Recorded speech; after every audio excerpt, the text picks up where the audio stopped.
For years, people have been sold a comforting lie about trauma. The lie is that healing means deleting the past.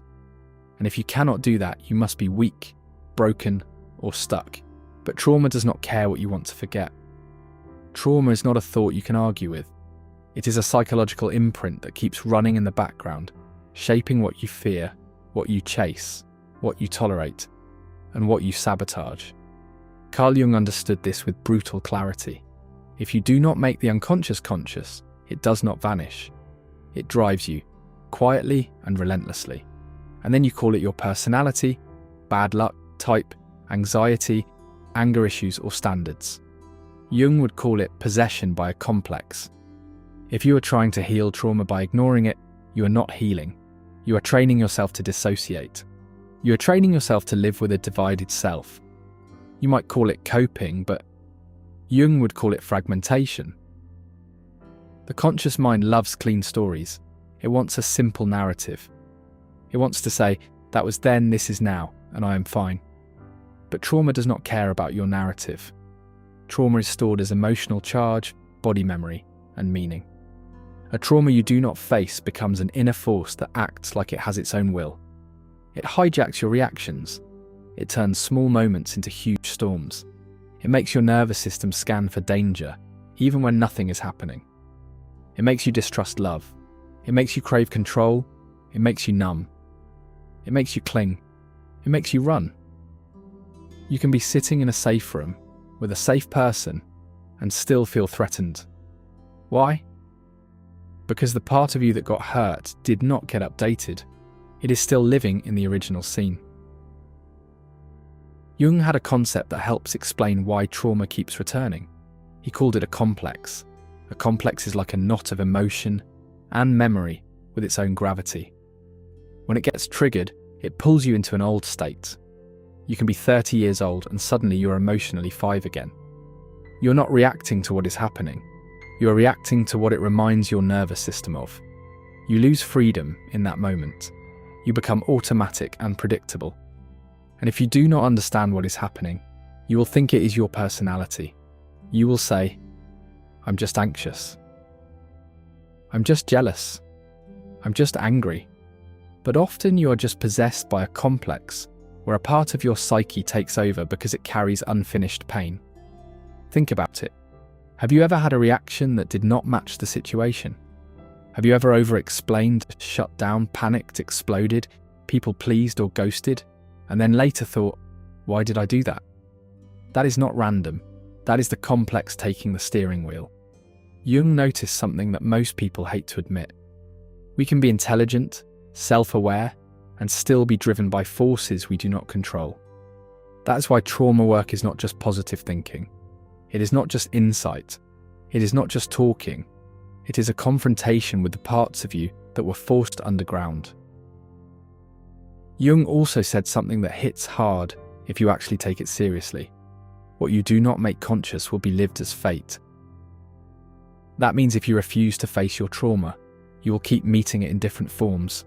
You will pick partners who replay the wound. You will create situations that recreate the helplessness. You will find bosses who trigger the same humiliation. Not because you want pain, but because the unconscious is trying to resolve what was never integrated. The psyche wants wholeness. If you do not go toward it voluntarily, it will drag you toward it through repetition. So how do you heal it? Not by pretending it did not shape you, forcing yourself to be over it, or calling yourself broken forever either. Healing in a Jungian sense means integration. It means you bring back what got split off. And you make it part of a larger conscious life. You stop being two people inside one body. But there is a catch. People say they want healing, but many of them are attached to the identity built around the wound. Jung would say it's because trauma confused with identity. Trauma can become a story that explains everything. It becomes a shield. It becomes a reason to avoid risk. It becomes a reason to stay small. It becomes a reason to stay angry. And yes, the anger makes sense, but ask yourself a direct question. Are you using the trauma to understand your life, or are you using it to avoid living your life? If you have carried a wound for years, it can become your inner reference point. You do not just have pain, You become the one who was hurt, the one who was abandoned, the one who was never safe, the one who is always on guard. The story becomes your structure. And then healing feels like losing yourself. Who am I if I'm not the anxious one? Who am I without the anger that protects me? Who am I without the hyper-vigilance that keeps me ready? Who am I if I stop scanning for rejection? It sounds irrational, but it is real. The ego prefers a familiar misery over an unfamiliar freedom. That's one reason people keep repeating patterns. Not because they are stupid, but because the psyche is loyal to what it knows. Jung also talked about the shadow, which is basically the parts of you that you disown. People think the shadow is only dark stuff, cruelty, envy, selfishness. But trauma creates another kind of shadow too. The shadow can include your innocence, your sensitivity, your needs, your tenderness, your desire for closeness. You push those down because they got you hurt. You learn to be tough. You learn to be useful. You learn to be invisible. And then you wonder why you cannot feel joy, why love feels unsafe, why rest makes you guilty. It is because the parts that make life feel alive are sitting in the shadow, locked away for protection. Healing means you stop treating those parts as enemies. You stop shaming yourself for your symptoms and you start reading them like signals. Anxiety is not just anxiety, it can be a guard dog. Numbness is not just numbness, it can be a shutdown response. People-pleasing is not kindness, it can be a survival strategy. Perfectionism is not high standards, it can be fear of punishment. See the difference? When you name the function, you get power back. But Jung would not tell you to just dig up trauma and relive it all day. That can re-traumatize you. What he would push you toward is conscious relationship with the unconscious. And there are a few ways to do that in a grounded, applicable way. Jungian trauma healing can be understood in 3 moves. Face it, retrieve what was lost, and integrate it into a larger meaning. So first, learn to catch the complex in real time. Face it consciously. This is where people get it wrong. They think facing trauma means telling the story once, crying a bit, then moving on. But the psyche is not impressed by your summary. The psyche changes when you can stay present with what you used to avoid. Facing means you stop running from the internal sensations connected to the wound. The images, emotions, shame, grief, rage or the terror. You approach them like a witness, not like a victim being thrown back into the event. If you cannot stay with your own inner experience for more than a few seconds without dissociating, distracting, or intellectualizing, you are not in charge. The complex is. The work begins when you can catch the complex in real time. You feel the surge in the body, you feel the tightening, you feel the heat, you feel the shutdown. And instead of acting it out, you name it. Something in me is triggered. Something in me is trying to protect me. That simple shift changes everything. Because the moment you can observe a state, you're no longer fully inside it. You need a simple skill here. When you get triggered, pause and ask, what age do I feel right now? That question sounds basic, but it is a knife through illusion. Because if you feel 8 or 13 or 19, then you know you are in a time pocket. You are not in the present. And then ask, what is the story my mind is telling? Usually it is one of a few trauma scripts. I'm not safe. I will be abandoned. I will be humiliated. I do not matter. I'm trapped. I'm disgusting. I have to earn love. When you identify the script, you stop merging with it. But do not romanticize this. Some trauma needs professional support. If you have severe dissociation, panic, self-harm urges, or memories that overwhelm your ability to function, do not try to brute force it alone. Jung valued depth, but he did not promote reckless exposure. The goal is titration, a manageable dose of truth, repeated over time until the psyche can metabolize what it once could not.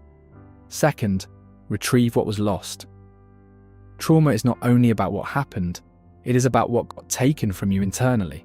Your spontaneity, your trust, your voice, your sense of worth, your ability to relax, your playfulness, your boundaries, your innocence, your confidence.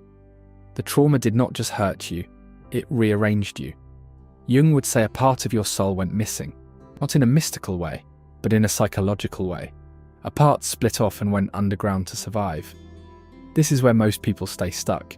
They keep analysing the wound, but they do not reclaim the life energy trapped inside it. Recovery means you actively reconnect with the disowned parts of you. The shy part, the angry part, the needy part, the sensual part, the ambitious part, the soft part. You stop judging them as pathetic or dangerous, and you start seeing them as exiled. Ask yourself a question that cuts through excuses. What part of me did I learn to hate because of what happened? Be honest. Maybe you learned to hate your sensitivity because it got mocked. Maybe you learned to hate your anger because you were not allowed to express it. Maybe you learned to hate your needs because nobody met them. Maybe you learned to hate your sexuality because it got exploited. That hatred is not truth. It is a trauma adaptation. Jung would say your shadow carries the gold you are looking for. The gold is not the trauma. The gold is the lost vitality behind the defense. So how do you retrieve these parts? One powerful Jungian method is active imagination. It sounds fancy, but it is simple. It is basically structured inner dialogue with the unconscious. And if done carefully, it can be powerful. The trauma part of you often has a voice, a posture, and a mood. It might show up as an inner critic, a terrified child, a cynical protector, or an angry fighter. Instead of arguing with it, you speak to it. You ask what it is trying to prevent. You ask what it needs. You ask what it is afraid would happen if it relaxed. Most people are shocked by the answers because the symptom is usually trying to protect you from something it believes you cannot survive again. Then you respond as the adult self you are now. You do not mock it. You do not suppress it. You negotiate. You set boundaries. You offer protection. This is how inner fragmentation starts to resolve. Journal a conversation between you and the part of you that reacts the strongest, the part that panics, the part that lashes out, the part that freezes. Give it a voice. Ask it direct questions, then answer without sugarcoating. You are safe now. We're not doing that anymore. I will not abandon you. I will not let you run my life, but I will listen. Your psyche understands consistent contact more than it understands motivational quotes. But be careful. The point is not to romanticize your pain. The point is to stop being at war with your own psyche. Because every time you hate your symptoms, you add a second wound. You turn survival strategies into moral failure. You call yourself weak, crazy, too much. Trauma already taught you you are unsafe. Do not reinforce it by becoming your own abuser. Dreams can help too. Jung took dreams seriously because dreams show you what consciousness refuses to see. If you keep having the same theme, that is not random entertainment. That is your unconscious speaking in symbols. Start writing down your dreams, even if they seem stupid. Then ask one question. What emotion is this dream trying to make me face? Not what does it predict? Not what does it literally mean? What emotion does it carry? Fear, grief, rage, longing, or shame? That emotion is often the doorway to the split-off material. You should also learn to tolerate feelings without becoming them. This is where most people fail. They either suppress feelings or they drown in them. Healing is the middle path. You feel the emotion, but you remain a witness. Jung would call this strengthening the ego. Not the ego as arrogance, but the ego as the part of you that can hold experience without collapsing. If you cannot hold grief, you avoid it. If you cannot hold anger, you explode or you freeze. If you cannot hold shame, you hide. The goal is capacity. You build the capacity to stay present with discomfort, because that is what allows integration.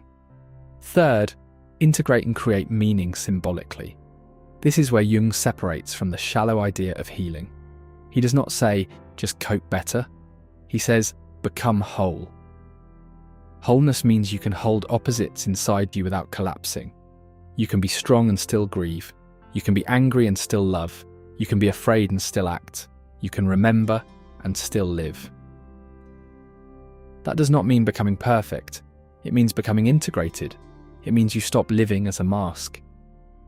Jung called the mask the persona, the social self you use to function. A trauma persona often looks like the strong one, the funny one, the caretaker, the achiever, the hyper-independent one. And it works until it doesn't. Because the persona cannot carry the weight forever. At some point, the shadow demands attention. The body demands attention. The dreams get louder. The anxiety spikes. The relationships collapse. And then you call it rock bottom. Jung might call it the psyche's demand for wholeness. Who are you when you're not performing survival? When you are not managing people, not proving yourself, not hiding, not controlling? Who are you then? Many people do not know, and that is the tragedy. Trauma steals self-knowledge. Healing is recovering it. Symbolic integration means the trauma stops being a raw wound that bleeds into everything. It becomes a scar with a story you can tell without being consumed. That does not mean you celebrate what happened. It means you extract the psychological truth from it. What did it teach you about your boundaries? About your needs? About the kind of people you must avoid? What did it reveal about your capacity to survive? What strength did it force to develop? Again, do not romanticize suffering, but do not waste it either. If it happened, you can at least refuse to let it turn you into a smaller person. Integration often requires you to stop lying to yourself about your current life. Many people say they are healing while staying in environments that keep re-traumatizing them. They keep the same toxic relationships. They keep the same self-abandonment. They keep the same addiction to chaos. Then they wonder why they feel stuck. Your psyche is not confused. If you are still living the pattern, the complex is still fed. Healing is not just inner work, it is behavioral truth. You cannot integrate trauma while continually betraying yourself. So what does this look like day to day? It looks like catching the moment you're about to repeat the old script, the moment you're about to chase someone who is emotionally unavailable, the moment you're about to shrink to keep peace, the moment you're about to numb out instead of feeling, the moment you're about to explode instead of speak, the moment you're about to abandon your needs. When you catch this moment, you pause and ask a real question. Which part of me is driving right now? Is this adult me, or is this the old wound trying to protect me? That pause is the doorway to freedom. So what do you repeat? You repeat safety in small doses. You repeat boundaries. You repeat honest expression. You repeat self-respect. You repeat calming the body. You repeat choosing different behavior, even when the old urge screams. This is how you teach the unconscious a new reality. Not by lectures, by experiences. Do not aim to delete the past. Aim to change your relationship to it. You do that by telling the truth about what happened, without exaggeration and without minimization. You do that by grieving what you lost. People skip grief because it hurts, then they wonder why they are stuck. Grief is not weakness, grief is completion. It is the psyche acknowledging reality. And you also do that by reclaiming what the trauma stole. Maybe it stole your voice. Then you practice speaking. Maybe it stole your trust. Then you practice discernment, not blind trust. Maybe it stole your ability to feel desire. Then you stop shaming desire and you learn healthy containment. Healing's not only processing pain, it is restoring life. People often ask, how long does this take? That question is usually a way to bargain with pain. The honest answer is that healing is not a one-time event. It is a relationship with your inner world that becomes more mature over time. Jung called the larger process individuation, the development of a whole self that is not trapped in one-sidedness. Trauma tends to make you one-sided. All control, no surrender. All toughness, no softness. All caretaking, no receiving. All independence, no intimacy. Individuation brings balance back. Not perfect balance, but a wider range of being human. You can understand Jung perfectly and still avoid the work. You can watch videos for years and call it growth. But if nothing changes in your day-to-day behaviour, you're just decorating your prison. So pick one area where the trauma runs you. 1. Your relationships, your self-talk, your avoidance, your anger, your numbing, or your perfectionism. Then ask a hard question. What would a 1% act of integration look like today? It could be a boundary, truth, a pause before reacting, a journal entry you do not want to write, a conversation you stop avoiding, a walk where you actually feel your body instead of living in your head. Start noticing your triggers without acting them out. Track your repeating patterns like a scientist, not like a judge. Identify the core wound beliefs, like I am unsafe, I am unlovable, I will be abandoned, I have to earn love, I cannot trust anyone, or if I relax, something bad will happen. Then challenge those beliefs, not with forced positivity, but with reality testing. Build daily practices that teach your body safety, not just your mind. Breath, movement, sleep, nutrition, and limits on stimulation. Your psyche lives in your nervous system. Then do the deeper work. Dialogue with the parts, dream tracking, active imagination, and therapy if needed. And most importantly, make different choices in real life, even small ones. That is how you prove to the unconscious that the world has changed. You do not heal trauma by becoming someone who was never hurt. You heal trauma by becoming someone who can hold the truth without being ruled by it. The aim is not to be spotless. The aim is to be whole. Jung would say, you're not here to be a perfect persona, a clean mask that impresses people. You are here to become a complete human being. That includes what you survived, what you fear, what you desire, what you hate, what you regret, and what you still hope for. A clear sign you are healing is when you become less reactive and more reflective. You still feel things, but you do not instantly become them. You can feel shame and still tell the truth. You can feel fear and still take action. You can feel anger and still choose your response. That is freedom. Not the absence of pain, but the presence of choice. Trauma healing in a Jungian sense is not about becoming someone who was never hurt. It is about becoming someone who can hold what happened without being controlled by it. It is about bringing the split parts home. It is about meeting the shadow without collapsing into it. It is about giving the unconscious a voice so it does not have to scream through symptoms. And it is about building a life that proves to your nervous system that the past is not the present. You do not heal by erasing the wound. You heal by stopping the wound from owning your identity. So ask yourself honestly, what truth are you still avoiding? What feeling are you still running from? What pattern keeps repeating because you refuse to look at its root? And what would happen if you stopped treating your pain as a shameful secret and started treating it as a message you are finally ready to decode? If you want wholeness, you cannot keep abandoning parts of yourself. And if you want peace, you cannot keep making war with your own psyche. The work is not glamorous, but it is real. And the reward is simple. You get your life back.